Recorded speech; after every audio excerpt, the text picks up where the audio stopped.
Então eu queria dar uma palavra de saudação a cada um de vocês, uma vez que não consegui acolher cada um à medida que chegava, eu também já cheguei muito em cima da hora, peço desculpa.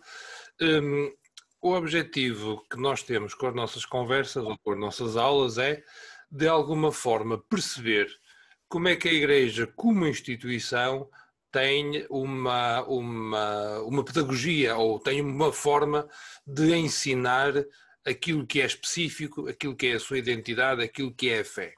Eu usei a palavra ensinar, embora e tropecei um bocadinho nela, porque mais do que ensinar é transmitir. Para isso, nós começamos por ver aquilo que é a revelação e o efeito da revelação, a revelação na história na vida da Igreja, e paramos na questão do testemunho.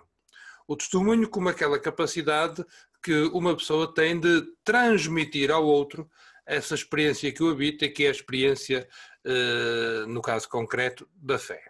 Estando nós a falar com homens e mulheres que, digamos assim, têm como foco principal a transmissão, a educação religiosa no contexto escolar, eu gostava agora de parar convosco em três pontos. Primeiro, a metodologia de Régis Debray. Segundo, o catecumenado. Terceiro, a capacidade intelectual que o indivíduo tem de se transcender. Uma das dificuldades que porventura podemos encontrar na hora, e neste momento estou a acompanhar, estou a utilizar os apontamentos na página 17, uma das dificuldades que nós podemos ter na hora de educar é dar ao aprendente, à criança, ao jovem, muitos conteúdos que ele tem que saber, tem que conhecer, e na medida em que conhece, memorizado, coloca isso num determinado teste, num determinado exame que nós lhe podemos fazer, e ele, ao escrever aquilo que nós lhe dissemos, pode parecer que ele tenha aprendido. E em termos de educação em geral, sabemos que não é assim, mas não me quero introduzir na área da educação em geral, mas em termos de educação da fé, em termos de pedagogia pastoral, isso não nos interessa. Há uma distinção que com Régis Debray interessa fazer, que é como é que se transmite cultura, como é que se transmite uma determinada identidade, como é que se passa a outro aquilo que é a minha experiência identitária. Para isso, este autor, Régis Debray, desafia-nos a fazer a distinção entre dois fenómenos. O fenómeno da comunicação e o fenómeno da transmissão. E depois eu vou-vos pedir que apliqueis isso à vossa experiência de educadores ou de futuros educadores. Na comunicação, o que é que se faz? É um emissor faz passar a um receptor ou uma pluralidade de receptores uma série de informações. Dou um exemplo. Eu neste momento estou em Portugal, vocês estão em Cabo Verde e eu posso vos dizer, olha, aqui em Portugal, desgraçadamente isto é verdade, o meu Benfica está muito mal. O meu Benfica não é desta que ganha o campeonato. Há uma informação que eu dou, vocês, se não sabiam, ficam a saber, mas isto não altera as nossas vidas. A partir do momento em que deixa de haver o fenómeno da comunicação, acabou tudo. A transmissão é outra coisa. A transmissão é quando o emissor é capaz de transmitir ao receptor ou receptores um conjunto de verdades, um conjunto de valores, um conjunto de realidades que o receptor se apropria deles e, na medida em que se apropria, torna-os seus e ele próprio depois é capaz de viver esses mesmos valores, essa mesma atitude, essa mesma identidade, sem precisar de ter em permanência um emissor a recordar-lhe. Por isso, se toda a transmissão implica comunicação, nem toda a comunicação é transmissão. A comunicação é, dei uma informação, o receptor ficou a saber, acabou o processo de comunicação e não surtiu mais nenhum efeito. A comunicação num sistema global é muito fácil. qualquer um de nós pega no computador ou pega no telefone e é capaz de, em poucos segundos, digitar um número e falar com o nosso amigo que está nos Estados Unidos, falar com alguém que está na Austrália. Ou seja, a comunicação vence o espaço. Perante a comunicação, o espaço como que não existe. Porque estando eu, por exemplo, aqui em Portugal, posso pegar no telefone e falar com um amigo meu, e não me aconteceu ontem, que está no Brasil. E nós, que estamos separados por uns milhares de quilómetros, juntámos-nos. O espaço deixou de existir. Mas o desafio da educação religiosa não é encurtar o espaço, é perpetuar no tempo. Que é o indivíduo, depois de perceber, depois de assimilar aquelas verdades, ele é capaz dele próprio perpetuar ao longo do tempo aquilo que para ele é importante, aquilo que ele descobriu como fundamental. Por isso, e no contexto de educação religiosa, Régis Debray não considera que nós estejamos no fim da religião. Nós estamos, se calhar, no fim é das religiões ditas clássicas, ou da forma clássica de organizar as religiões. Porque o indivíduo precisa sempre de alguma capacidade simbólica para ser capaz de transmitir a sua identidade cultural. Por isso, a comunicação vence o espaço, mas a transmissão vence o tempo. Ou seja, a pedagogia pastoral não se foca tanto na comunicação, foca-se sobretudo naquilo que é a transmissão. E então nós procuramos perceber até que ponto e com que estratégias é que nós somos capazes de transmitir crenças, valores, doutrinas, que de alguma forma ganham corpo naqueles que as recebem e naqueles que as aceitam. Ou seja, não é apenas uma comunicação intelectual, é uma transmissão de uma identidade que depois se concretiza em crenças, doutrinas e valores. Para isso, eu pedia que sublinhassem isto que está ao cimo da página 19. A força das ideias reside nas organizações dos seus portadores e encontra a sua verdadeira força na organização política, naqueles que, ao socializar as ideias, constituem um determinado tipo de sociedade. Dito agora de uma forma mais descodificada, mais explicada, as ideias, os valores, as tradições, para serem transmitidas, precisam de uma determinada comunidade que as viva e que as viva de forma consciente, que seja capaz de as dizer. Pensem, por exemplo, naquele que é a profissão de fé do povo hebreu. Meu pai era um arameu errante que foi escravizado no Egito e que depois Deus o libertou. Para dizer a identidade do povo, eles narram aquilo que eles eram e aquilo que Deus fez por eles. Ou seja, há uma determinada vontade política, no sentido nobre da palavra, que faz com que a sua memória seja perpetuada. E a memória é perpetuada quando juntamos um determinado material a uma determinada comunidade.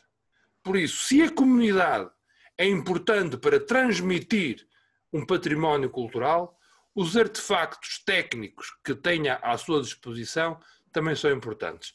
Pensem, por exemplo, no início do protestantismo, século XVI, com Lutero. Seria possível o protestantismo tal como aconteceu se a imprensa não tivesse já sido descoberta? Seria possível o protestantismo desenvolver-se como se desenvolveu se os livros que circulavam fossem todos manuscritos? Não.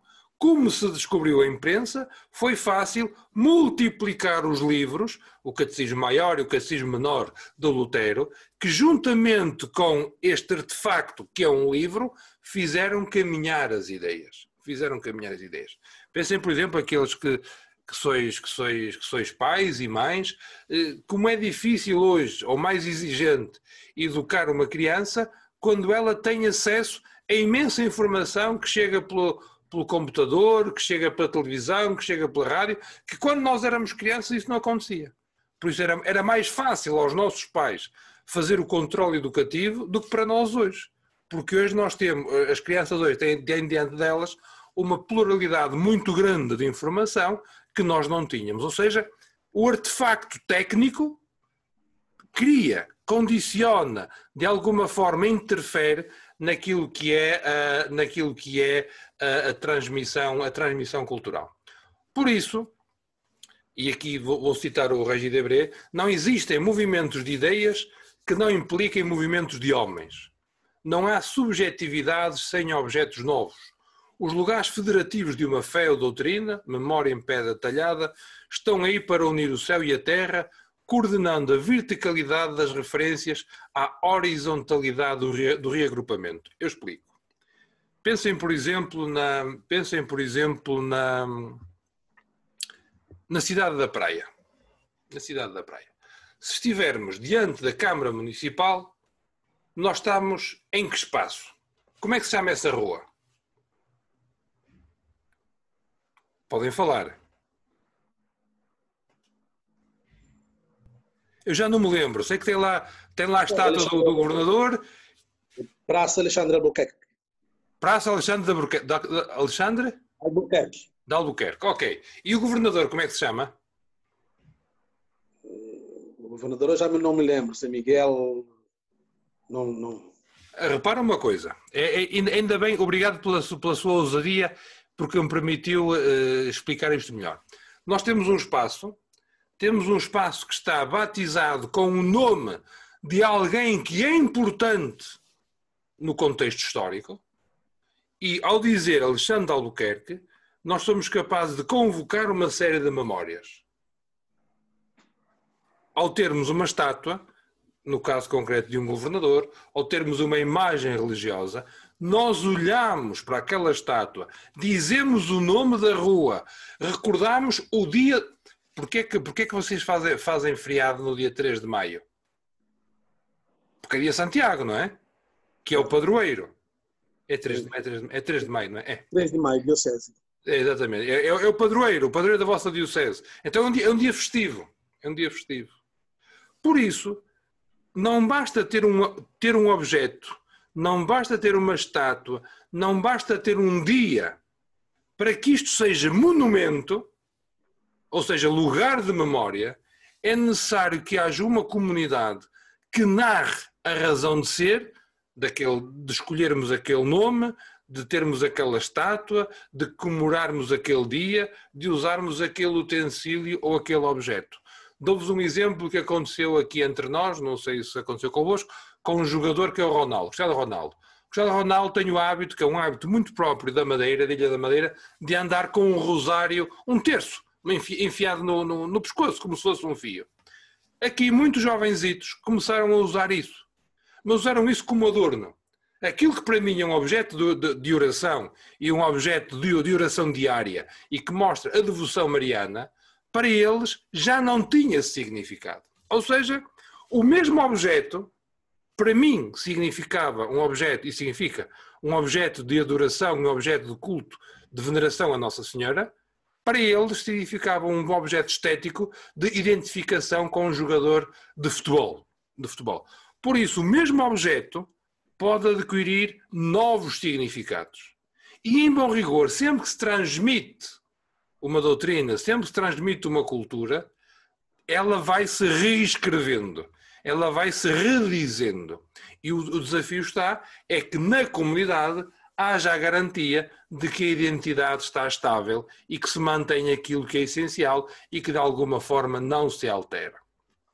Por isso, para haver uma transmissão, é necessário haver um objeto material, é necessário haver uma narração que de alguma forma justifique e esclareça o significado desse objeto e, por fim, que haja uma comunidade que tem como objetivo transmitir as verdades que aí estão guardadas.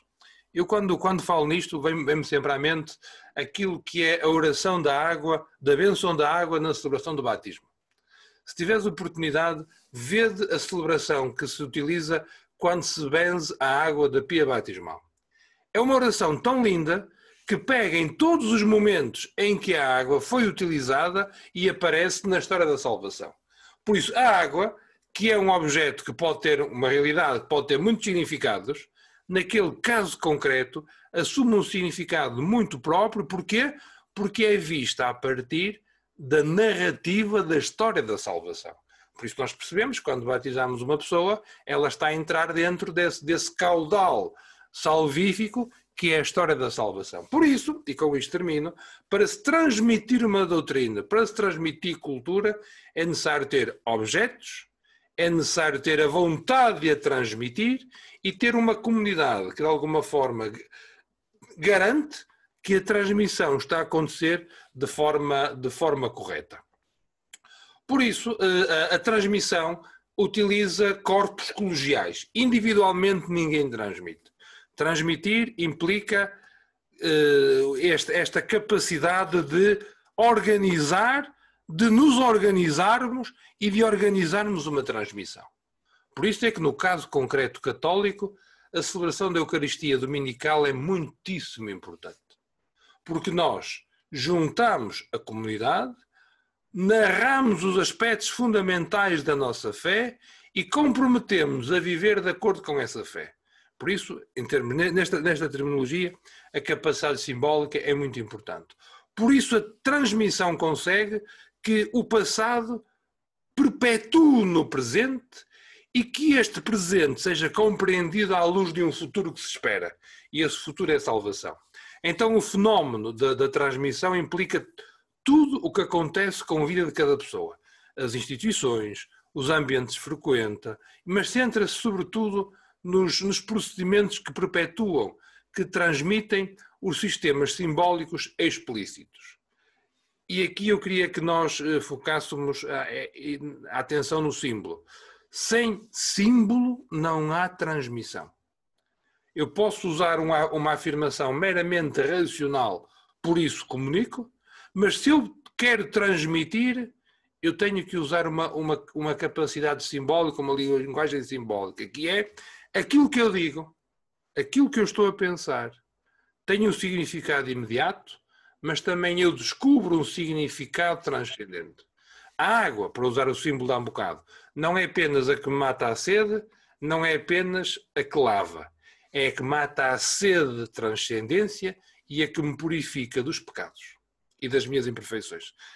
A água tem como símbolo, tem este significado imediato, mas também tem um significado transcendente que me permite perpetuar.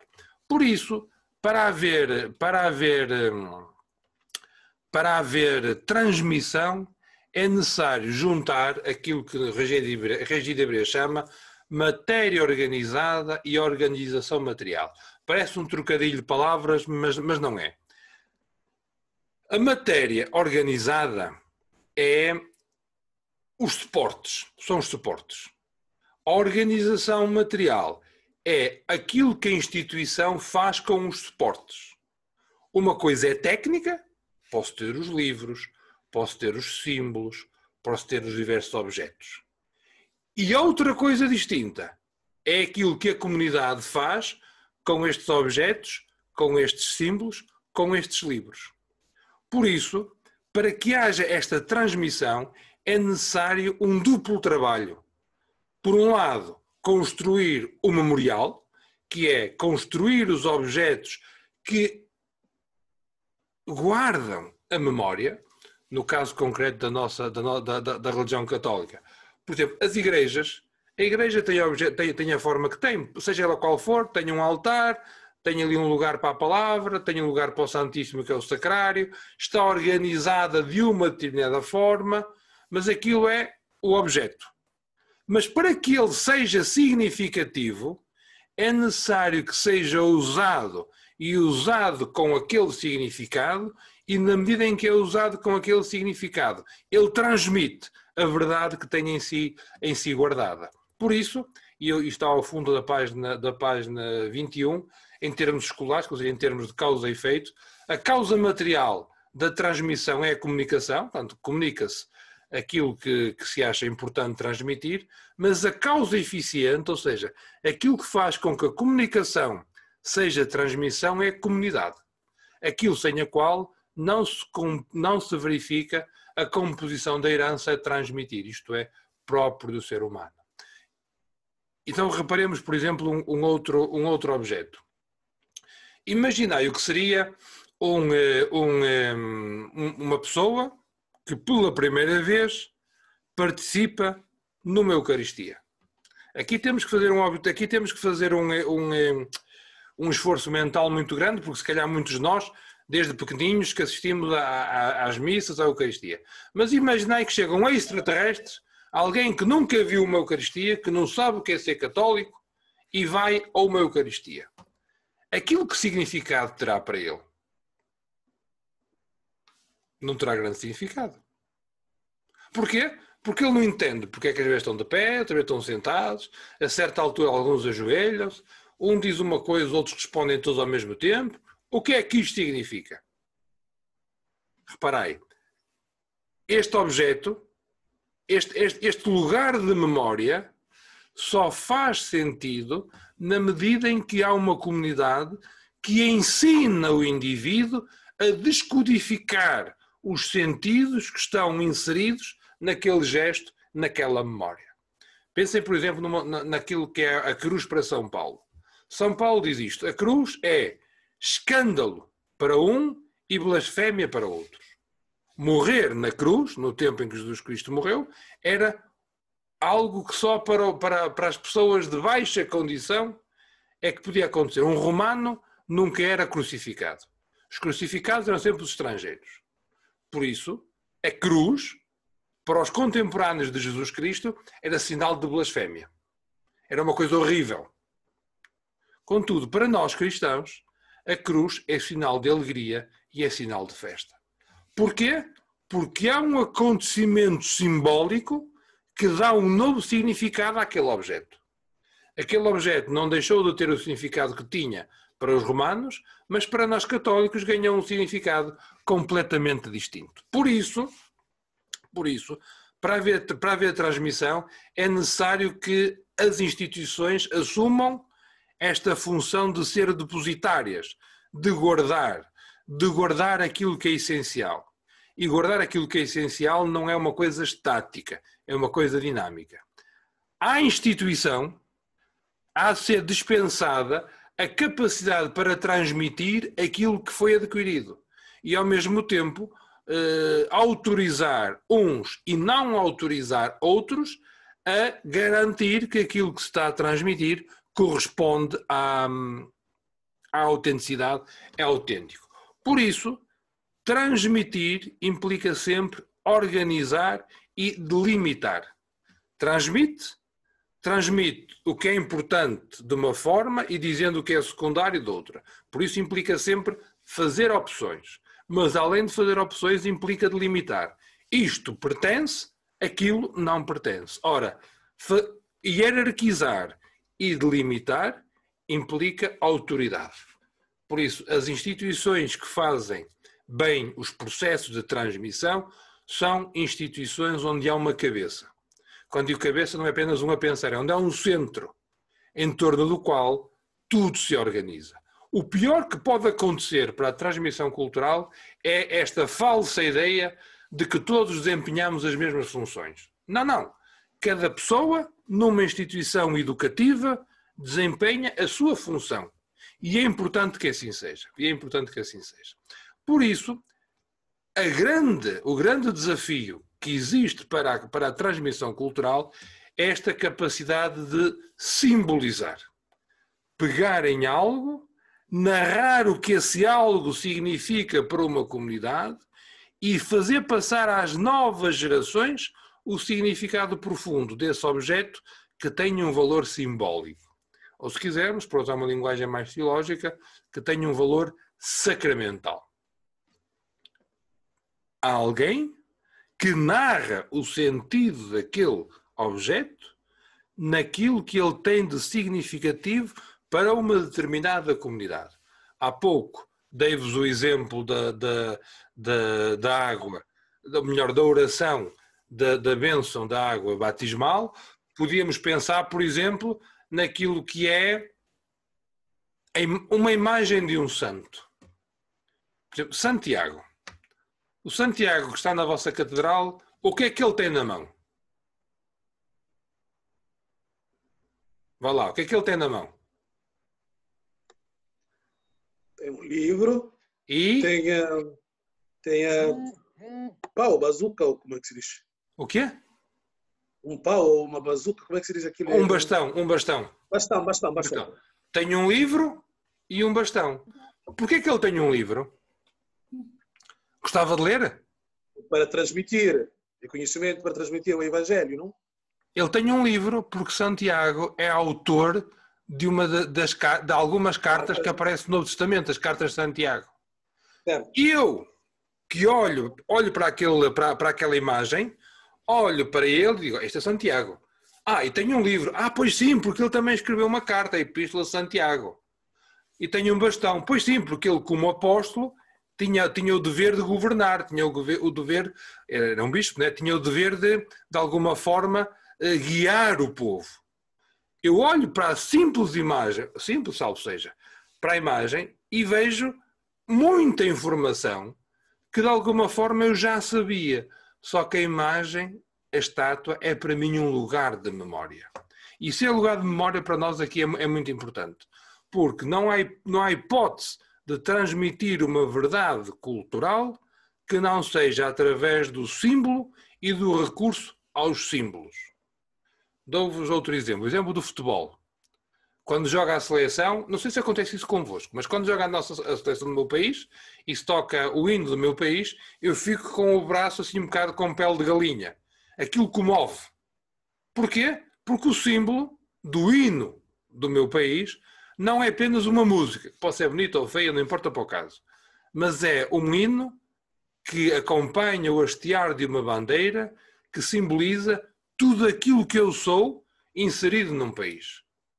Reparai como um objeto simples é capaz de surtir efeito na vida dos indivíduos. Daí a questão do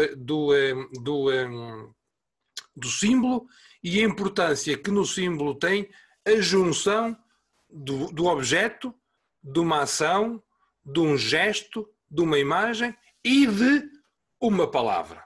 E aqui a transmissão acontece muito ao estilo de Jesus Cristo. Aliás, o autor chama a encarnação do verbo como a primeira caixa negra da transmissão cultural, que é aquilo que eu digo e aquilo que eu faço, quando estão coerentes, são capazes de gerar transmissão cultural.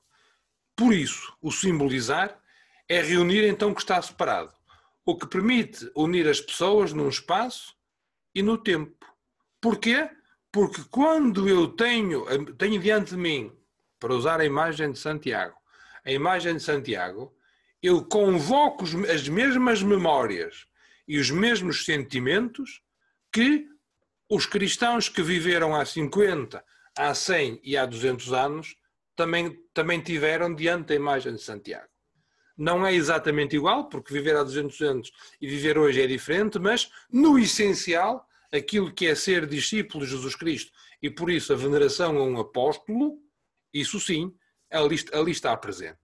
Por isso, usar a capacidade para simbolizar é recorrer à possibilidade que nós temos de unir o presente e o ausente, o imanente e o transcendente. Daí a força do símbolo. Por isso, quando se fala em símbolo e educação simbólica, nós temos na Igreja mais do que o simples ensino e educação. Nós temos também um fenómeno que é a iniciação. Eu, na página 31, transcrevi para aí uma tabela muito interessante, acho eu, por isso é que eu transcrevi, que fala sobre aquilo que é o ensino, aquilo que é a educação e aquilo que é a iniciação. E o ensino está dentro da educação. O ensino e a educação estão dentro da iniciação. O mais restrito é o ensino, o mais amplo é a iniciação. E aqui temos um problema. Nós na escola podemos ensinar, podemos colaborar na educação, mas não conseguimos fazer iniciação. Isso só mesmo nas comunidades cristãs, numa comunidade no seu todo. Esta capacidade de convocar os símbolos E esta capacidade como é que é de alguma forma, de levar o indivíduo a readquirir novos significados e significados transcendentes, na Igreja sempre se fez recorrendo a um processo. Aliás, o grande processo pedagógico da Igreja de ensino é o catecumenado, que está resumido, está compendiado no Ritual de Iniciação Cristã de Adultos, que foi um documento que, mesmo depois do Vaticano II, foi o primeiro documento litúrgico a ser renovado. Foi renovado em 72. E, naquilo que é a Lei de Base do Sistema Educativo da Igreja, que são os diretórios para a catequese, o de 71, o de 97 e o que saiu agora este ano, os três apresentam o Ritual de Iniciação Cristã de Adultos como o documento por excelência para nós percebermos como é que se faz a educação da fé. Como é que se faz a educação da fé? E ele, a certa altura, no número 19, diz isto, que são como que os 4 caminhos por onde, não é 4 caminhos alternativos, imaginei uma estrada com 4 faixas. Temos que percorrer estas 4 para conseguirmos fazer um processo de iniciação cristã. E então diz ele que este catecumenado tem 4 caminhos. O primeiro é uma catequese adequada, recorrendo ao ano litúrgico e realizada em ambiente de celebração. Segundo, o exercício diário daquilo que se vai aprender. Terceira, a celebração. Quarta, a transmissão ou se quisermos dizer de outra forma, o compromisso. Por isso, a pedagogia pastoral é essencialmente uma experiência, e recordai o que falámos na última aula, é uma experiência e um favorecimento dessa mesma experiência. Claro que em termos de aulas da MRC temos um problema, que é nós não temos condições nas aulas de fazer este percurso. Por isso temos que fazer memória. Temos que recordar, temos que apontar, temos que levar a que o aluno se recorde, preste atenção e veja aquilo que efetivamente está a acontecer. Por isso, a educação religiosa, a pedagogia pastoral, trabalha, ou melhor, tem que incidir sobre a totalidade das faculdades do ser humano. Posso beber um bocadinho de água, por favor? A totalidade das faculdades do ser humano. O que é isto? Já desde os gregos, nós, como seres humanos, tínhamos faculdades inferiores e faculdades superiores. As faculdades inferiores eram aquelas que nos tornavam iguais aos outros animais. E são os sentidos. O olfato, o tacto, a audição, a visão e falta-me um, não importa. Os 5 sentidos. Nestas faculdades inferiores, nós não só somos iguais aos outros animais, como inclusive podemos ser superados por ele. Pensem, por exemplo, a capacidade do olfato. Qualquer cãozinho tem melhor olfato do que nós.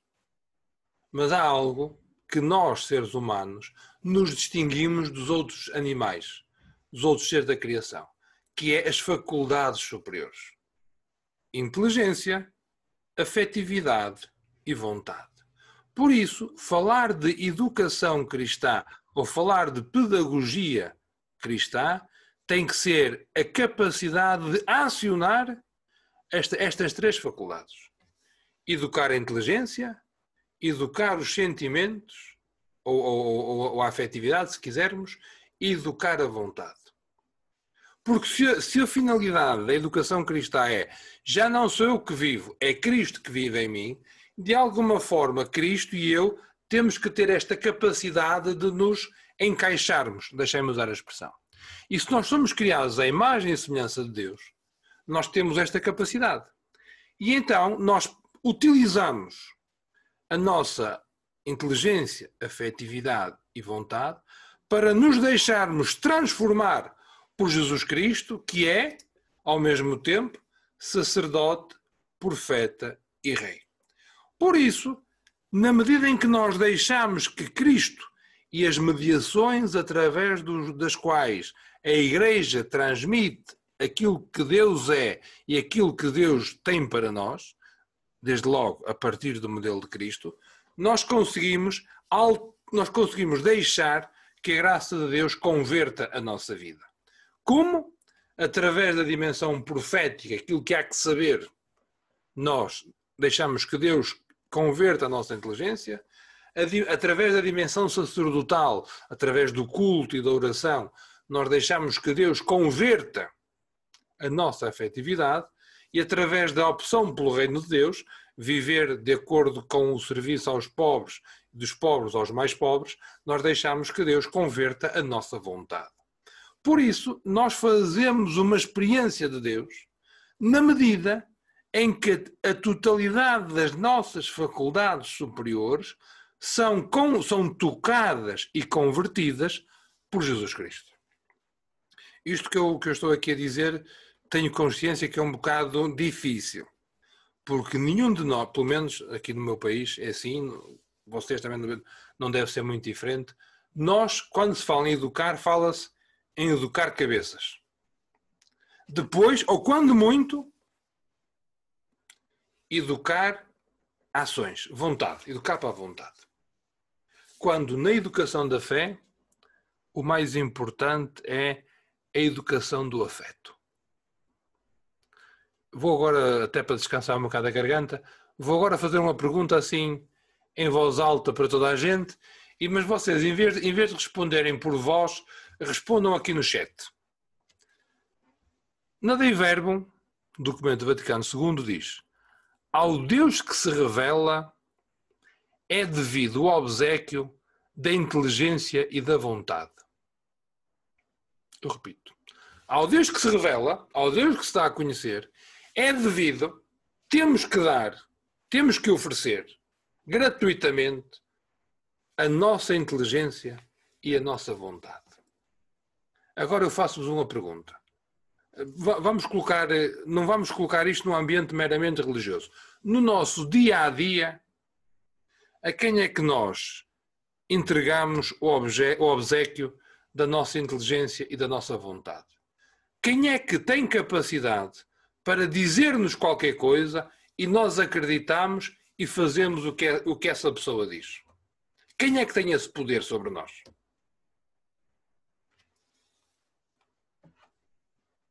Boa tarde. Eu acho que é Deus, não é? Não. Vamos deixar Deus a nível humano apenas, porque a educação religiosa tem que ser uma educação humana. Portanto, trabalhamos apenas a nível humano, está bem? Tá bem. A nível humano, quem é que tem capacidade para dizer qualquer coisa ou pedir qualquer coisa que nós fazemos? Arnaldo, faz favor.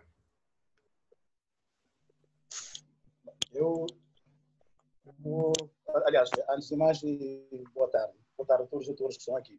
Boa tarde, não. Bem, eu não diria, pessoalmente não diria a uma pessoa assim mais as leis que norteiam as nossas vidas. Eu, por exemplo, faço tudo de acordo com as leis para não fugir das regras.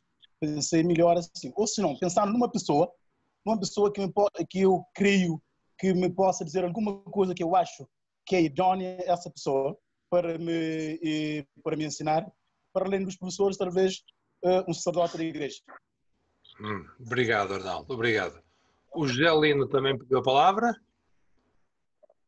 Eu também, à semelhança do Arnaldo, para mim, os meus professores, alguns têm um domínio e me dizem coisas que às vezes cabem-me muito bem, e também aos sacerdotes meus amigos. Obrigado. Anila, você pediu para falar? Sim, senhor. Eu, no meu caso, diria os meus pais, principalmente a minha mãe e os meus irmãos maiores do que mim e os inferiores a mim também. Andamos sempre na família a comunicar, a dar opiniões, a projetar vida, sonhos, a dividir problemas. Então é mais ou menos isso. Eu sigo a risca as orientações da minha família. E de repente tem estado a dar certo. Obrigado, Anilda. A questão que aqui se coloca é exato. Mais alguém te pediu a palavra? Mais ninguém. A questão que aqui se coloca é: o que é que uma realidade tem que ter para que eu entregue a minha inteligência e a minha vontade sem pensar? Sem hesitar, melhor dizendo. Nós fazemos isso com quem amamos. Aquilo que os nossos pais, aquilo que os nossos amigos nos dizem, ele diz-nos uma coisa, nós acreditamos. Diz-nos, faz aquilo que é bom para ti, nós confiamos. O que é que está subjacente? O que está subjacente é esta capacidade afetiva. Porque sabemos que nos amam e sabemos que são importantes para nós, nós confiamos. Por isso, ao Deus que se revela, obrigado, António Veiga, exatamente, aos meus pais, ao Deus que se revela, é devido ao obséquio da inteligência e da vontade, porque antes já fizemos uma experiência de sermos amados por Deus. Fizemos uma experiência de sermos amados e saborear esse amor. No primeiro número daquela encíclica, da primeira encíclica do Papa Bento XVI, Deus Caritas Est, diz: no início da experiência cristã, no início do ser cristão, não está uma doutrina, conhecer, nem uma ética, fazer, mas sim um evento, alguém que se revela. Por isso, na educação da fé, o essencial é ajudar a pessoa a desenvolver esta relação afetiva com Deus, que faz com que ele olhe para esse Deus de uma forma graciosa e prazenteira. O pior que pode acontecer, e infelizmente às vezes acontece, é que nós tenhamos alguém que tem, por exemplo, uma imagem de um Deus vingativo, de um Deus castigador, porque incutiram essa imagem, não sei como, e dizer-lhe, ajudá-lo a compreender que Deus é amor, que Deus é misericórdia. Ele pode saber uma coisa na cabeça, mas sente outra coisa diferente. Por isso, o essencial da educação da fé é a conversão da vontade e do desejo. A conversão do desejo acontece, sobretudo, através da liturgia e da oração. Mais do que eu sei, mais do que eu faço, importa a experiência de me sentir amado e acompanhado por Deus. Porque a partir do momento que me sinto amado e acompanhado por Deus, naturalmente as coisas mudam e ganham um outro significado. Por isso, em termos de educação da fé ou de pedagogia teológica, o essencial é trabalhar a questão do desejo. E trabalhar a questão do desejo implica um caminho, implica o diálogo e implica a verdade da minha vida. Todos nós temos desejos. E é bom que o tenhamos. Aliás, nós na teologia cristã, nós não valorizamos suficientemente nem o desejo, nem o prazer. E acabam por ser os motores da subsistência da humanidade. Por exemplo, pensem, por exemplo, na alimentação. Se a alimentação não fosse uma coisa boa, nós acabávamos por morrer, porque não nos alimentaríamos de forma suficiente.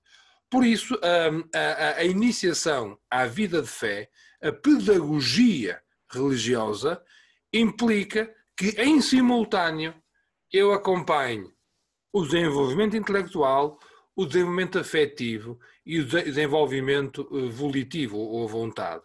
Mas dos três, o mais importante é o desenvolvimento afetivo. E se quiseres agora ligar isto que eu estou a dizer com as teorias da educação, pensem, por exemplo, na taxonomia de Bloom.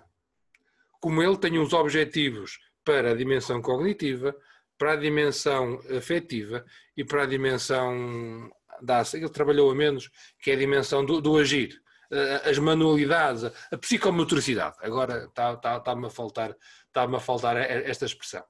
Porque nós já percebemos que para educar um indivíduo é necessário que ele se transforme todo. E ele transforma-se todo na medida em que se transforma nas suas faculdades superiores. e na medida em que ele se transforma nas suas faculdades superiores na união com Jesus Cristo, esta transformação chama-se conversão. Se a educação visa uma transformação de comportamentos e de atitudes, a educação religiosa visa uma conversão, que é ajudar a pessoa a desejar algo mais. Vou agora encaminhar-me para a parte final, que é, e aqui vou usar um filósofo canadiano, Bernard, também era teólogo, mas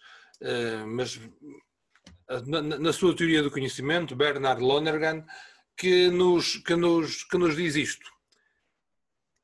É possível ao ser humano fazer uma experiência de transcendência? Dito de outra forma, o ser humano é em si capaz de Deus, sim ou não? Claro que sim. O ser humano é capaz de Deus, o ser humano é capaz de se relacionar com Deus. Se é, como é que isto acontece? Como é que o ser humano transcende?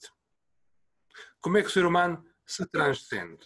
E então ele tem toda, a partir da página 40 para a frente, ele tem toda uma reflexão que eu considero muito importante, que é esta capacidade de, a partir daquilo que é o conhecer humano, nós percebermos que podemos transcender-nos.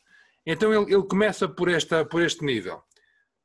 O indivíduo conhece na medida em que se deixa interrogar pela realidade.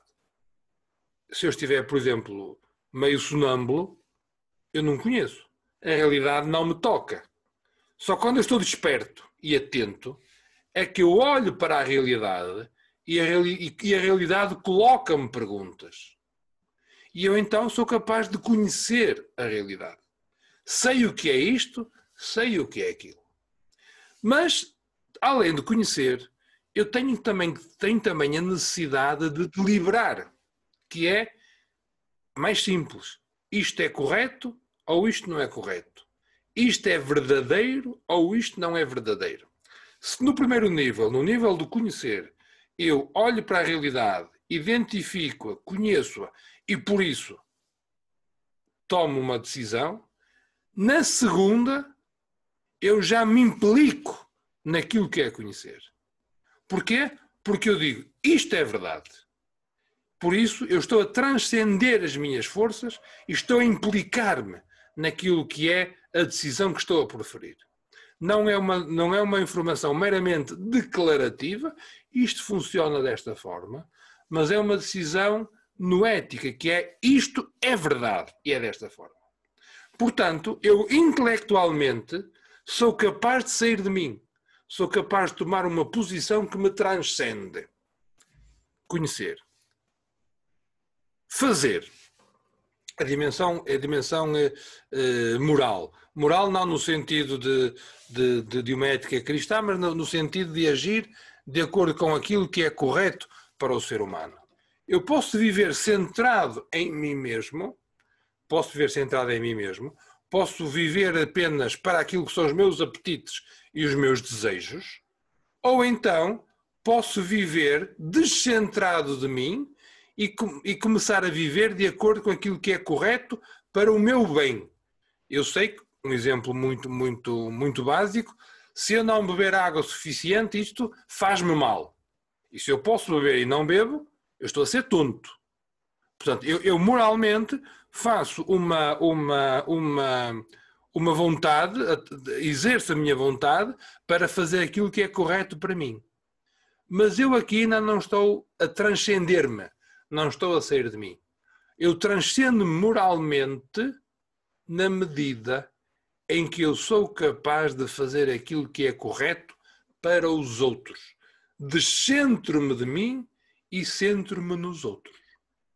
Por isso, para haver este descentrar-se de si e centrar-se nos outros, e na parte cognitiva, para haver esta capacidade de eu não apenas conheço, mas sou capaz de deliberar, tomar uma posição, se aquilo é verdade ou não é verdade, eu preciso de me converter.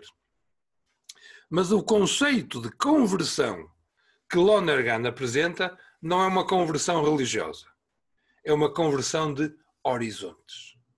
Eu sou capaz de me converter na medida em que amplio horizontes. E nós sabemos isso muito bem. Quanto mais altos estivermos, mais longe conseguimos ver, maior é o nosso horizonte. Maior é o nosso horizonte. Por isso, falar de conversão é falar de um alargar de horizontes. Eu amplio os meus horizontes na medida em que procuro posições que me permitem ver mais. Mas acresce que o horizonte também se amplia através do desejo. Porque eu posso não conseguir, mas desejo. E na medida em que eu desejo, eu vou ampliando os meus horizontes. É um bocado aquilo, como dizia o Fernando Pessoa, o meu mundo é do tamanho daquilo que eu vejo. Eu amplio o meu mundo, amplio os meus horizontes na medida em que eu amplio a minha capacidade de ver. E a minha capacidade de ver, neste sentido, não é apenas um ver biológico, mas é um ver de desejo. Eu ainda não sei, eu ainda não tenho, mas desejo. E por isso, este desejo faz-me caminhar, faz-me progredir, faz-me elevar cada vez mais. Conversão intelectual, conversão volitiva e agora a conversão afetiva, que é mais importante. Que é, isto que eu falei até agora, é um trabalho de alguma forma pesado. Isto, se a gente tem que andar a fazer isto sempre de forma consciente, acaba por ser extremamente pesado. Mas, e esta é a expressão interessante de Lonergan, se eu estou enamorado, tudo isto acontece normalmente. Se eu estou enamorado de uma realidade, eu quero conhecê-la mais. Se eu estou enamorado de uma determinada prática, eu faço-a com leveza, sem custo. Eu quando li isto, pensei, por exemplo, naqueles esforços que que as mães fazem. Sei lá, eu se ficar uma noite sem dormir, fico lá com uma dor de cabeça tremenda e fico muito mal disposto. Pensem, por exemplo, naquilo que a minha mãe sofreu quando era menino, quando era bebê, naquela fase de nascer os dentes, as noites mal dormidas que eu não dei, e a minha mãe nunca me disse que eu que fiz mal. Porquê? Custa. Mas o amor que a mãe tem é de tal maneira grande, é de tal maneira forte, que faz com que a dificuldade cognitiva e a dificuldade volitiva se tornem leves, se tornem fáceis de viver. O que faz, e com isto termino, que enquanto estivermos enamorados de uma determinada realidade, essa realidade vive-se e leva-se com alguma leveza. Por isso, só quando somos autênticos, e nós somos autênticos quando nos transcendemos, é que nós podemos viver autenticamente, desculpem a redundância, como homens e mulheres. Daí que, e com esta ideia termino para depois responder às vossas questões, daí que a educação moral e religiosa católica é um serviço que nós prestamos ao ser humano para que ele viva plena e integralmente a sua identidade de homem ou mulher. Este é o grande serviço que nós prestamos, para que ele seja capaz de ganhar em si hábitos e mecanismos para, em permanência, se estar a autotranscender e, por isso, a ampliar os seus horizontes. E eram estes os sublinhados que eu queria fazer-vos e pedir-vos desculpa porque, se calhar, fiz uns apontamentos complicados demais, mas eu tenho um bocado este hábito, prefiro dar apontamentos complicados para depois o aluno saborear apenas o que lhe apetecer, do que dar assim umas coisas curtinhas, depois o aluno quer mais e não tem muito onde encontrar. Peço desculpa, cada um tem o seu estilo e o meu objetivo é exatamente que os textos deem muito trabalho para nós irmos aprofundando. E nestes momentos finais estou disponível para responder às vossas questões e perguntas que porventura algo que eu não expliquei de forma suficiente e que vocês gostavam de ver mais aclarado. Força!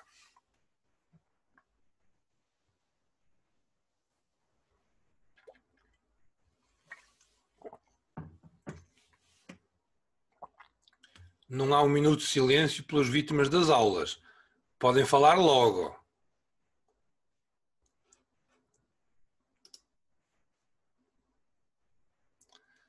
Senão, se é assim, começa a chamar um por um.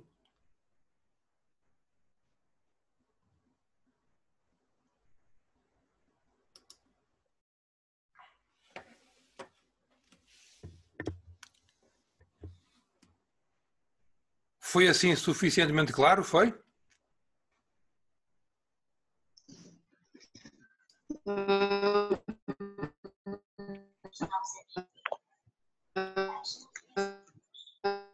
Maria Leonildo, eu não estou a conseguir ouvir nada. Professor, sim. Boa tarde. Boa tarde. Alô, sim. Agora estão a ouvir? Sim, boa tarde. Estão a ouvir-me melhor? Melhor, sim. Não bem, mas melhor. Ok, estou com problema da rede. Obrigada, senhor padre, pela excelente aula e pela excelente explicação. Eu fiquei muito entusiasmada mesmo, porque como eu pude observar ao longo da sua exposição, eu quero sempre saber mais, aprender mais e saber como pô-la em prática também. Quero aprender muito mesmo, não é? Esse é o meu objetivo nesta formação, não é? Então, eu percebi que ao longo da sua exposição que a transmissão é importante, mas também é importante a forma como nós transmitimos para que outras pessoas possam compreender essa transmissão. Então, eu também percebi sobre a utilização, o símbolo, o significado das coisas, também tocou-me muito. Agora, eu tenho algumas perguntas para fazer aqui ao senhor, não sei se é dúvida minha ou se é dúvida, porque tinha um professor que dizia assim, quando nós não estudamos, ele pergunta se é dúvida ou se é dívida, não é? Então, é dúvida, de certeza que é dúvida. Eu não sei. Eu queria apenas que o senhor me fizesse compreender um pouco mais sobre o catecumenado, porque, por exemplo, eu vou, desde pequena vou à igreja, tento cumprir à risca essas coisas aqui. Mas eu vejo esse processo de, se posso dizer assim, de catecumenado, essas pessoas que são acolhidas, não sei, vão à igreja, depois, ao final, são batizadas na Páscoa, mas não percebo essas coisas, não percebo, na verdade, ainda não percebi o fundo para explicar às pessoas se me perguntarem como vou à igreja sempre. Muito bem. A outra pergunta, por exemplo, na ordenação de padres de vocês, não é? Presbiterário. Por exemplo, ontem nós estivemos aqui em Cabo Verde, eu chorei mesmo. Então, por que Quantos padres se ordenaram? 3 padres e 3 diáconos. Oh, que bom, que bom. Então, e quando, por exemplo, há um momento que os padres ficam deitados por terra e cantam ladainha. Uhum. Eu não sei o significado disso. Então, eu quero que o senhor me esclareça isso, por favor. Obrigada. Muito bem. Isso não é dívida, isso é mesmo dúvida, não há problema. Nós, como é o meu caso também, nascemos em ambientes cristãos que nos batizaram logo quando éramos pequeninhos, depois ali pelos 6 anos mandaram-nos para a catequese, para a gente aprender umas coisas, fazer a primeira comunhão e depois o crisma, não é? Isto é um ambiente, isto é uma forma de educação de ambientes de cristandade, em que toda a gente é católica. Mas o desafio da educação cristã, mais corretamente da catequese, é levar a pessoa a redescobrir os sinais e os símbolos que, sem que ele tivesse tido consciência disso, lhe foram feitos e lhe foram transmitidos. Por isso nós, para usar uma expressão dos padres da Igreja, juntamente com o leite materno bebemos também a fé. Mas depois é necessário, agora já sei o que digo, é necessário fazer uma certa digestão, perceber os componentes. Coisa diferente é quando uma pessoa que não foi batizada, depois de adulto, diz: olha, eu estou a ver os outros cristãos a viver, gosto muito da forma como eles vivem, eu também quero ser cristão. Eu também quero ser cristão. Para eles é que se aplica o catecumenado em sentido estrito, que tem os diversos passos, pré-catecumenado, catecumenado, iluminação, mistagogia, que é um caminho através do qual o indivíduo vai sendo inserido na comunidade, vai sendo instruído sobre as verdades fundamentais, vai celebrando e saboreando o amor de Deus e vai se comprometendo, pouco a pouco, mas de forma sempre consciente, porque estamos a falar de um adulto. Para nós e para aqueles que foram batizados em criança e nasceram em ambientes cristãos, o que nós temos que fazer é redescobrir esse caminho e se calhar muitos até podem fazer, sendo já cristãos, fazem um percurso desses para perceberem de alguma forma a descoberta do que é ser cristão. Portanto, o catecumenado é um modelo pedagógico que pode ser utilizado em qualquer idade, mas para os adultos é, digamos, o modelo exato que se observa. Para os outros processos de educação cristã, é o modelo inspirador.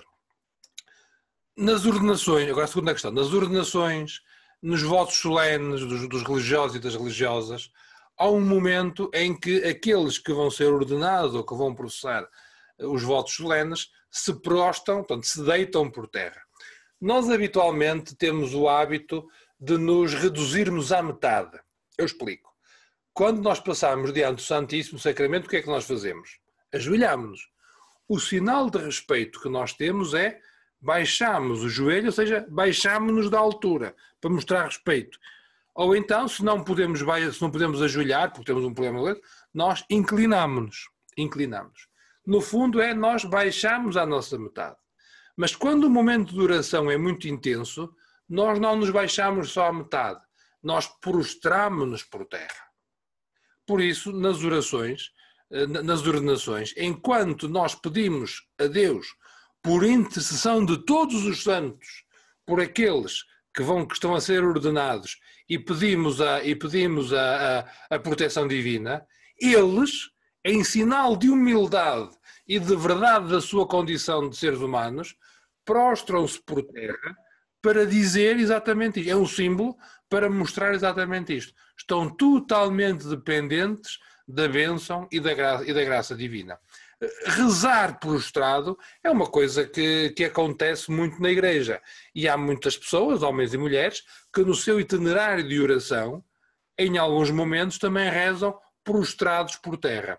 Rezar prostrado por terra é cultivar esta atitude de dizer: eu diante de Deus curvo-me completamente e estou totalmente, digamos assim, nas suas mãos. Falar em mãos, a Anila levantou a mão. É para falar, Anila? Muito obrigada, senhor professor. Diga lá então, Anila. Professor, é o seguinte, eu tenho uma questão. Certo.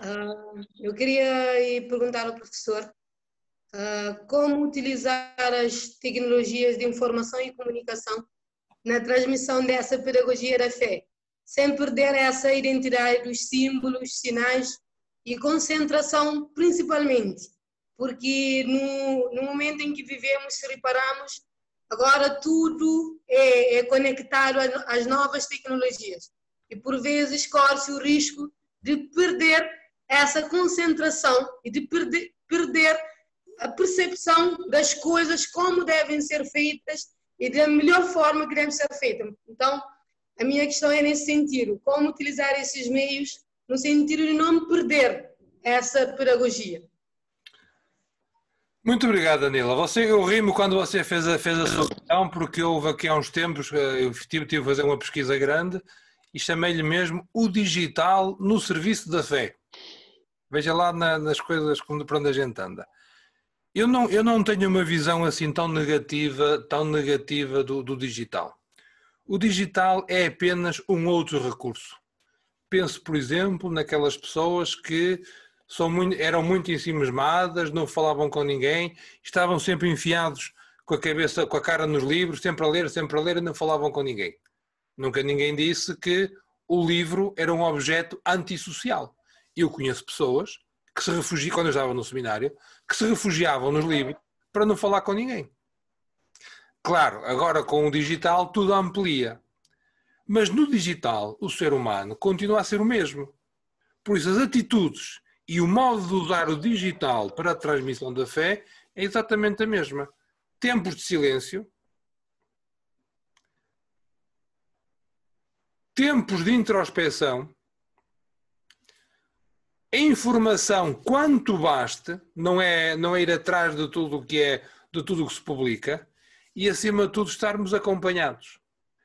Eu utilizo ou posso utilizar as novas tecnologias para um processo de educação na fé, na medida em que tenho alguém mais experiente do que eu, o meu mestre, o meu tutor, que me acompanha e, deixem-me usar a expressão, me leva pela mão através dos diversos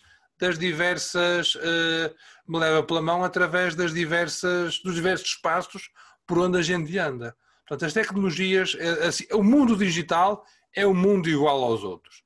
Se calhar, diz-me assim, também temos de ter cuidado com as novas tecnologias, porque os indivíduos já não leem. Se calhar temos de ter cuidado com as novas tecnologias, porque os indivíduos já não têm informação de qualidade. Quando há um novo suporte, temos que aprender a viver com esse suporte. Em termos de tecnologias, posso também já dizer, por exemplo, que há aquele serviço, o Passo a Rezar, que é um serviço que existe só na internet, com o qual já vi muita gente começar a rezar graças a esse serviço. Portanto, se tem as suas dificuldades, também tem as suas virtualidades, e o saber distinguir o que é bom e o que é mau cabe ao nosso exercício de liberdade. Anila, não sei se respondi à sua questão. Sim, senhor, é mais ou menos isso. É porque eu também não sou de opinião contrária às novas tecnologias, até que ajuda bastante, principalmente nos momentos de confinamento em que vivemos. Já vi muitos relatos de pessoas em que, nesses momentos, a transmissão das missas, das catequeses, das orações ajudaram bastante. Claro. Muitas pessoas vão cair nessa frustração de ficar confinadas em casa.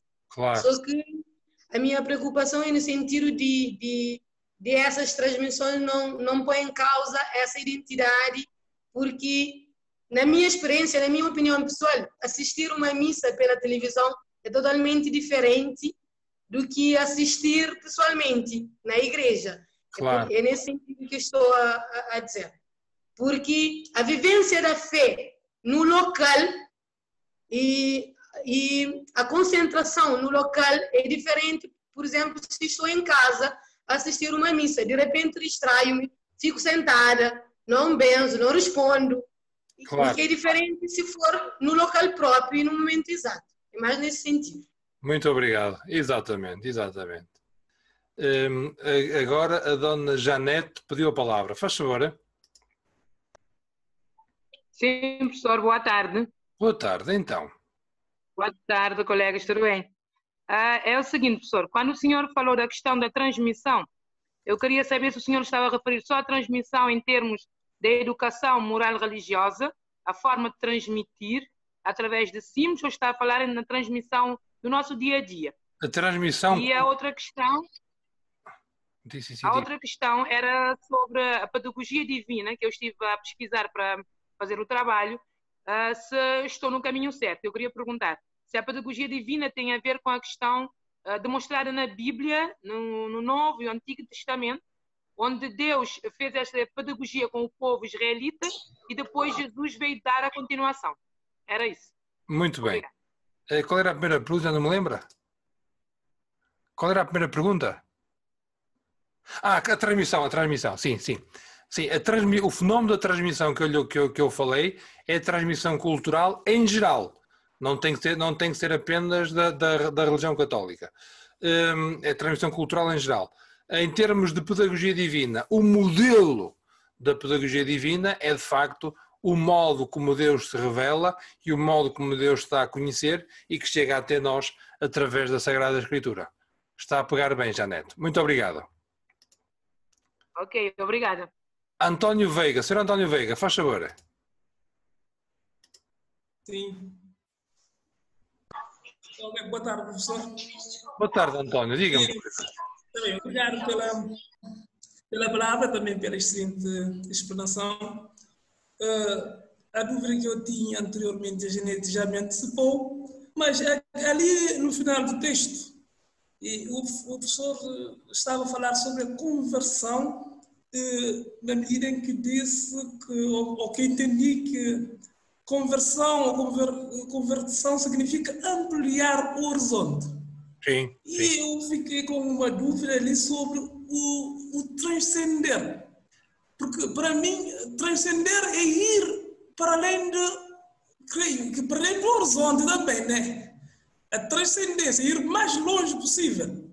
Por isso é que o desejo tem uma função muito importante. Porque o senhor, pelas suas forças, vai até um determinado nível. Mas desejando, e se além de desejando estiver enamorado, caminha muito mais. Pense, por exemplo, naquela categoria da Sagrada Escritura, que é a categoria da sede. Deus tem sede de nós. Nós temos sede de Deus. A sede como a expressão do desejo mais profundo. Do desejo mais profundo.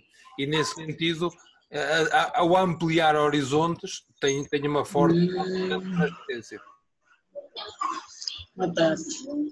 António, está claro? Respondi-lhe bem? António, respondi a António Veiga. Tenho o microfone fechado. Sim, professor, o desejo, pronto, já dá para perceber. A categoria de desejo, e que na Sagrada Escritura chama-se sede, Deus tem sede de nós, como o veado anseia pelas águas vivas, assim minha alma anseia por vós, Senhor. Está a recordar este salmo? Isto mostra como o desejo amplia o horizonte a ponto de nos transcender. Transcender é sair de nós mesmos e focarmos no outro. Transcender para Deus é focarmos-nos nele. Tá, Antónia? Muito obrigado, professor. Venha. Ana Rosa Veiga Lopes, faz favor. Dona Ana Rosa. Sim, boa tarde. Faz favor. Obrigada. Eu queria fazer uma pergunta. Se é possível a fé cristã ser contagiosa e transmitida de geração em geração? Sim. A fé cristã não só é possível de ser contagiosa, no bom sentido da palavra, não é? Por contágio, e transmite-se de geração em geração quando há uma comunidade, não é uma família nem um indivíduo, é uma comunidade que vive a fé e na medida em que a vive, ou seja, celebra, reza, comunica as verdades da fé, compromete-se com os valores do reino, na medida em que faz isto tudo, torna a ação de Deus, deixe-me usar a expressão, visível e apetecível, e por isso capaz de cativar outras pessoas para, de uma forma livre e consciente, também quererem ser cristãos, discípulos de Jesus Cristo. O problema que se coloca hoje nas nossas sociedades é o fenómeno do secularismo. Porque se há muitos de nós que até vivemos assim e até pertencemos a uma comunidade que se vive assim, ao nosso lado há pessoas que vivem de forma completamente diferente. Isto acaba por causar alguma dificuldade, algum ruído no processo de transmissão da fé. Não sei se lhe respondi de forma... não sei se foi ao seu encontro, Ana Rosa. Sim, eu estava a pensar que podia ser contagiada individualmente, pessoalmente, por exemplo, de herdar dos nossos pais ou dos nossos... Aí eu não vejo, aí eu só vejo... Vivência, não sei, né? Através das práticas religiosas, através de algumas... Só vejo isso ser possível numa comunidade. Numa comunidade. Está bem, obrigada. Nada. Deixa ver quem falta mais. Mais ninguém levantou a mão? A Helena Silva está a aplaudir. Muito obrigado. Sim, o tempo também já vai um bocado adiantado. Professor Florenço, quer tomar a palavra?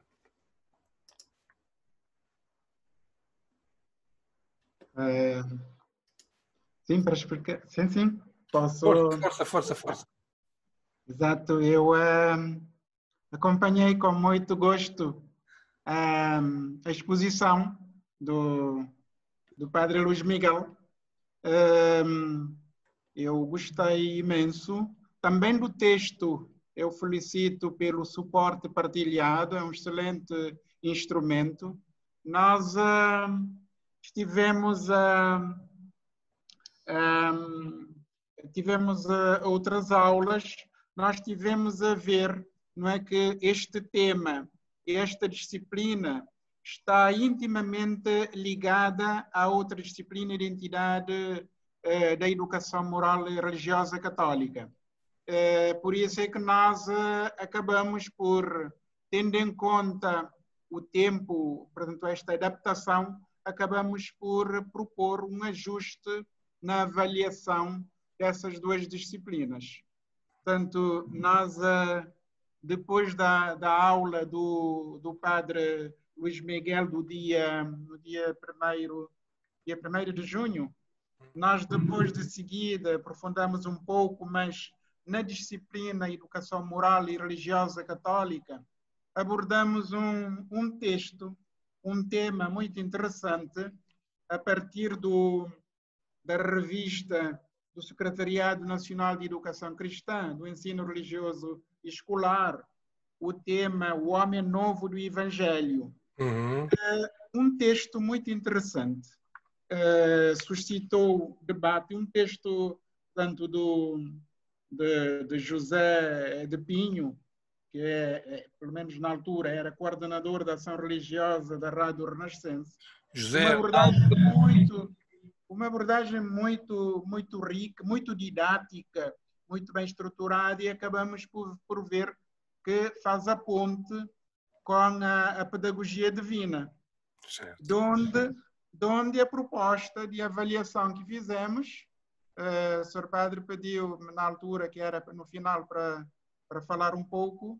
Podemos aqui, estamos em conjunto, podemos ver rapidamente porque é que acabamos por adotar. Posso partilhar rapidamente aqui um quadro. Força. Para a gente poder ver.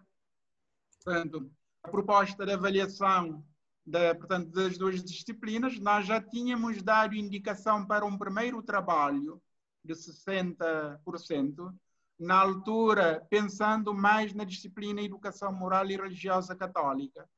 Mas depois vimos que poderia ser uma avaliação, não é, cobrindo as duas disciplinas, não é, tendo em conta a sua abrangência.